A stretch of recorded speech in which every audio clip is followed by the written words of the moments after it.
You know that moment when the semester hasn't even started yet, and yet you are already falling behind? You told yourself that this would be the semester, this would be the year. You'd finally get organized, you'd stay on top of everything, and you might even have a little bit of fun. But then the first week hits, and you already start drowning. It's 6 weeks in. You're completely drowning in deadlines, and you have no idea where any of the time went. You have exams and deadlines that you didn't even know existed, and everything just seems to be piling up.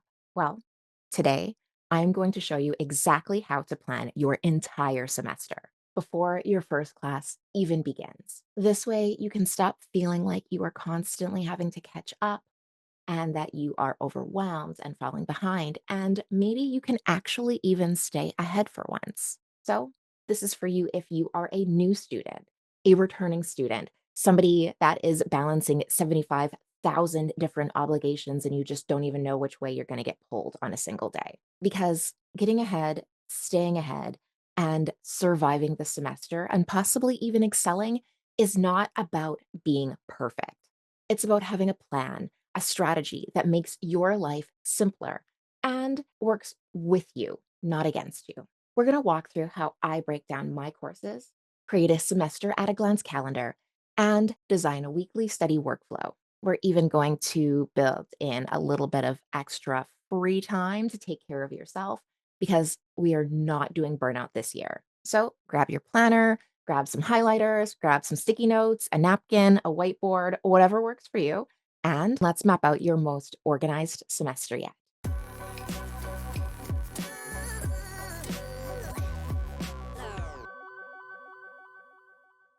Okay, so first things first, before you even touch a highlighter or start color coding your calendar, we need to figure out what you're up against. Start with your course outlines, or if your school is extra slow uploading those, you can definitely just check out the course description from the website.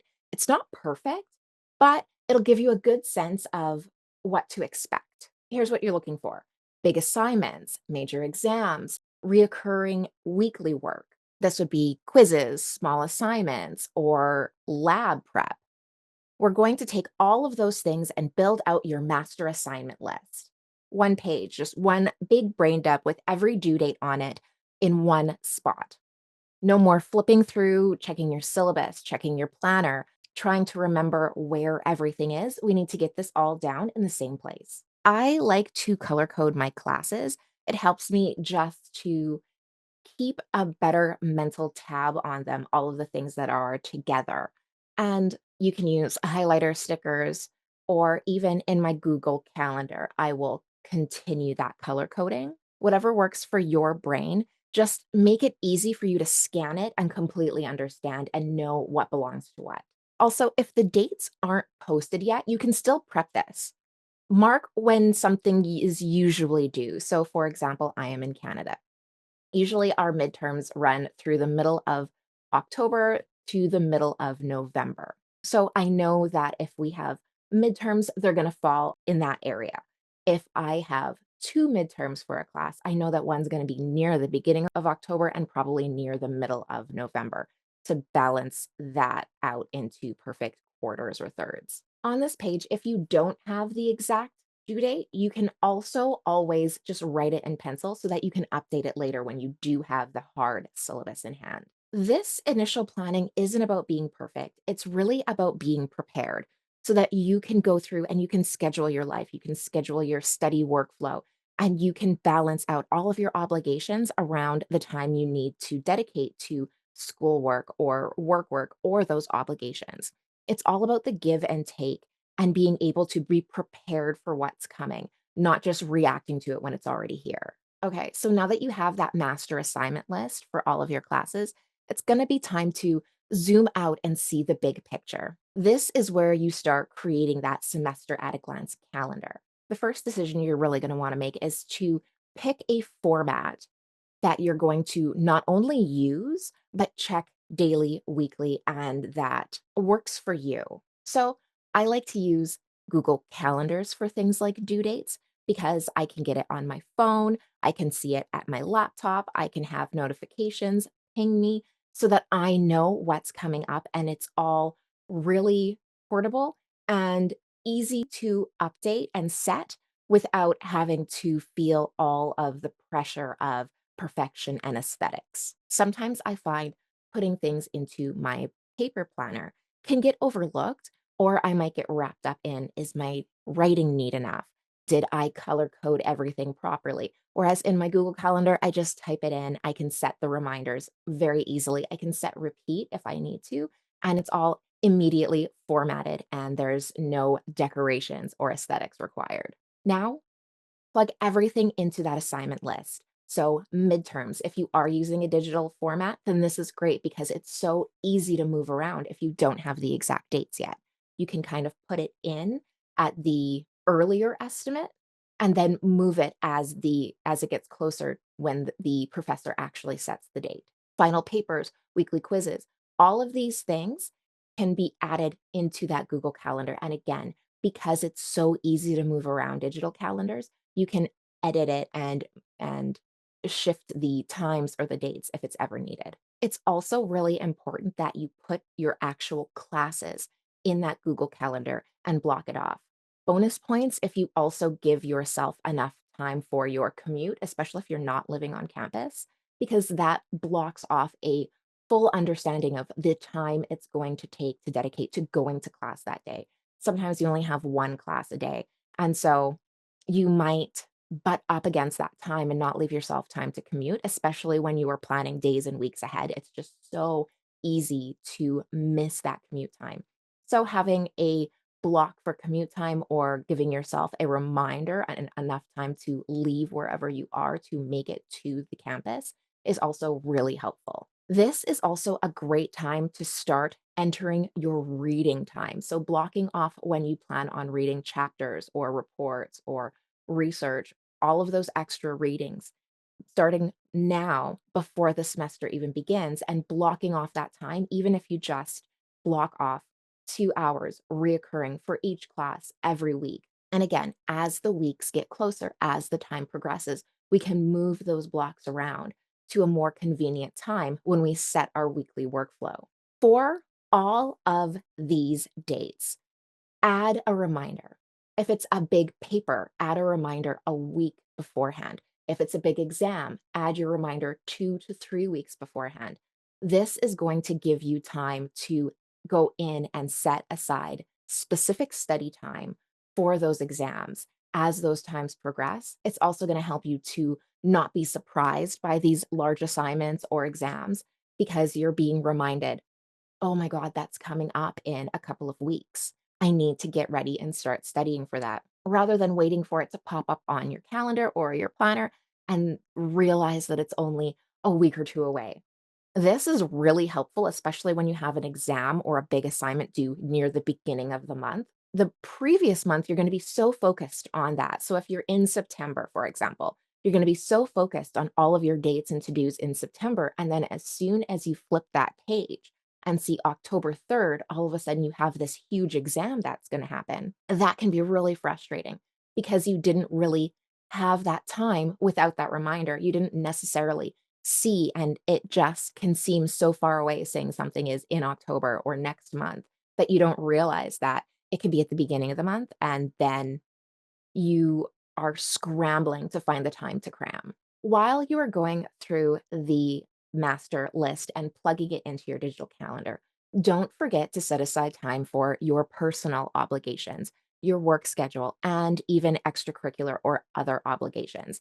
That can be birthday parties, that can be shifts, that can be anything else that you need to make sure that you address during those times. So, having time to set aside and hang out with a friend with coffee, that is an obligation. Put in a couple of hours a week so that you have time that you can slot in and move around and spend with friends. Blocking off that time is goes so far in recharging and preventing burnout, even if it's just a video call where you vent about all of the frustrations of your busy schedule. While you are blocking off time, don't forget that we will be holding on this channel weekly live streams on Monday mornings. And here we will be setting our calendars, we will be setting our goals for the week. We will be holding each other accountable and possibly even having a little kiki.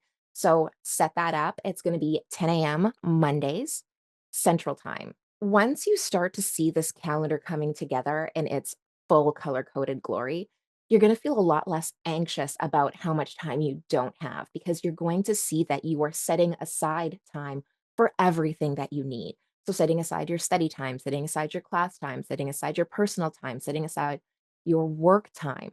And you can see exactly what you're working with. You can now better anticipate your workload and the busy days and the slow days, and you can move things around accordingly.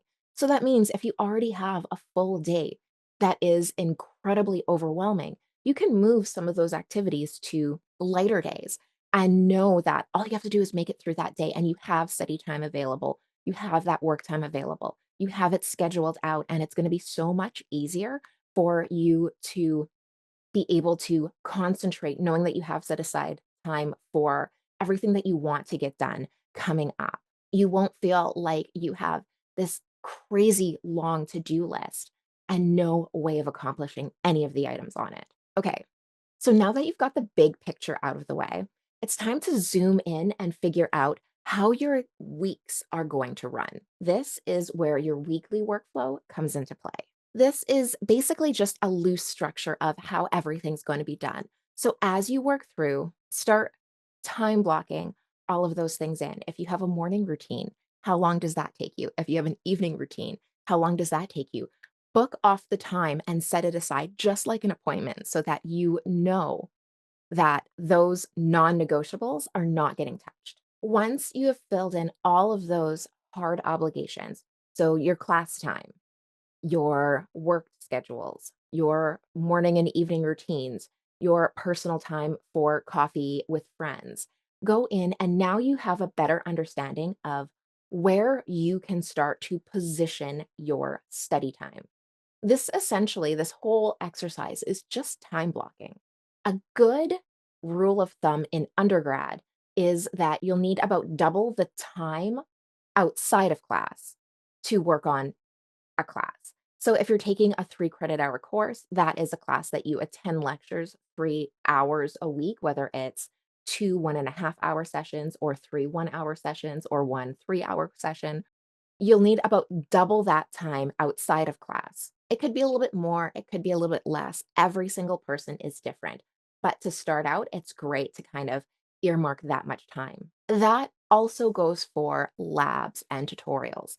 If you have a separate lab and tutorial, you'll also need time to work on the assignments or the prep for those as well. While we are just getting set up, it's great to start with the benchmark. And then as the semester progresses, we can cut back or move some of that time around. When you're using a digital calendar, this again is great because you can simply just slide those time blocks throughout the week. You don't have to necessarily be married or completely committed to the schedule that you've written in your planner. That's why when you're using time blocking methods, it's especially when you are projecting so far away, like at the end of the semester, it's really great to be able to use that method.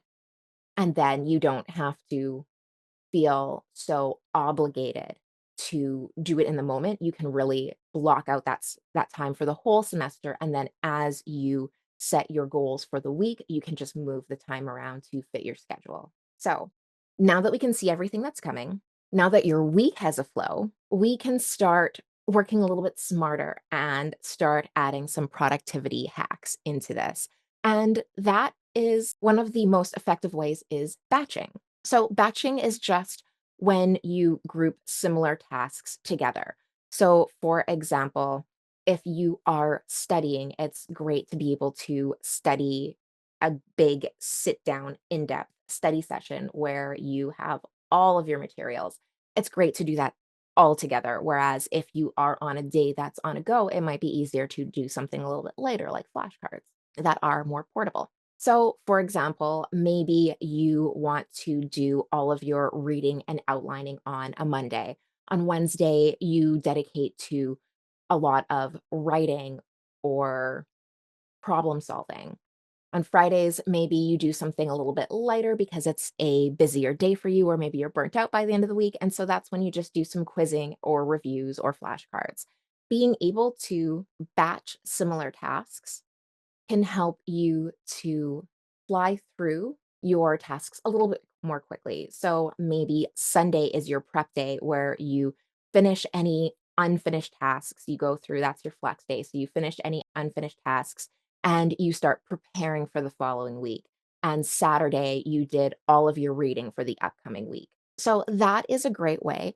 It also helps if you go through and you plan out your study sessions the week before. So maybe you fill out a bunch of Pomodoro planners for each day of the week, and you've already specified what tasks you're going to do. If you do enjoy mixing it up a little bit more and you don't like doing the exact same thing every day, both of these employ the same idea of minimizing decision fatigue. Having to make 1,000 decisions a day gets exhausting. And a lot of times you just don't wanna do it, and that can be a lack of motivation.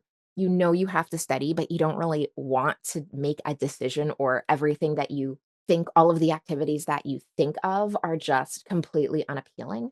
That could be decision fatigue, and so already knowing that Saturday is my reading day can help you to get started because it's just a no-brainer. You already know what you're gonna do on that day. But also having those study planners, the Pomodoro planners that you can just grab in the study planner. I usually have that linked in the description. And filling out your Pomodoro planners for each study period that you've blocked off can also be really helpful. When your brain knows what kind of tasks to expect, it wastes less energy switching between them. And so you already know, read this article and figure out this math problem and answer this discussion post. That list, having that outline is going to help you to increase motivation to get it done. Another thing about batching is to batch things with your energy too. So save your lighter work, like organizing notes or reviewing, for times when you tend to have less energy. So if you are a morning person, that might be at the nighttime. If you have time in the evening for some study time, but you already know that you're usually burnt out and useless after dinner, save that for organizing notes and more lighter lifting tasks. Whereas when you are high energy, like in the morning when you're full of caffeine, you can do more of the heavy lifting, like really going in and solving problems or writing your essay or anything like that. So I know I've mentioned this a couple times before, but I feel like it does require its own separate section for emphasis. Make sure you are planning out time for rest and recovery.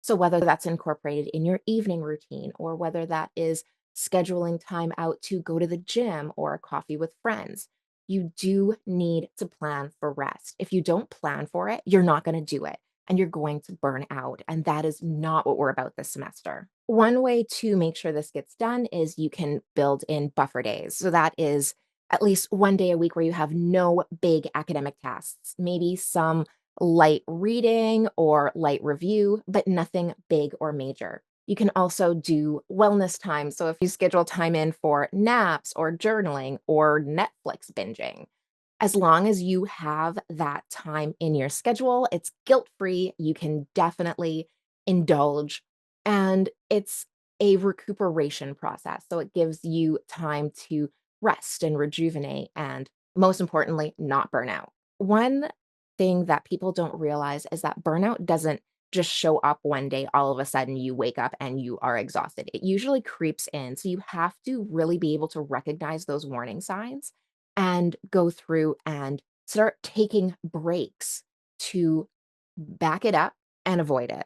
Once you've already hit the burnout phase, it's so hard to back up. It's so hard to reverse. It doesn't happen with one mental health day. It doesn't even happen sometimes with one mental health week. You're just that much closer to the edge, and it's so hard to get back into that full throttle motivation, productivity mode where you can get things done and without the fear of falling behind and being overwhelmed and have that anxiety looming when it's already creeping in. It's so much easier to just stay consistent and stay on the path from the beginning to have to recuperate in the long run. Consistency will beat intensity every single time. You don't have to go all out with this schedule. The idea is not to pack every single day completely full. The idea is that you are setting aside and earmarking time for the things that need to get done so that you can enjoy the time that is blank, that you do not have any homework or classes or obligations to address, and really be able to be in the moment and be present on your time outside of those time blocks. So, if you're watching this and you're thinking, "This sounds great, but I'm gonna try this. I'm going to plot everything in, and then I'm just gonna fall off in about 2 weeks." So, great, thanks for setting up my hope for success just for me to fail. Negative self-talk is a real thing, but I have a plan to set you up for success. So, this semester, this coming September, we are going to be doing a perfect study plan challenge. I'm gonna be running it live.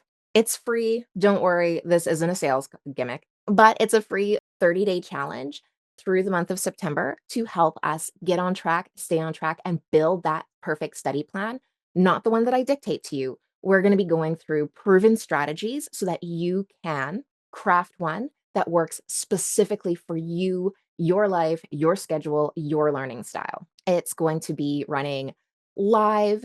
We're going to be in a little Zoom room, so it's nice and private. So, we're going to have these weekly live check ins.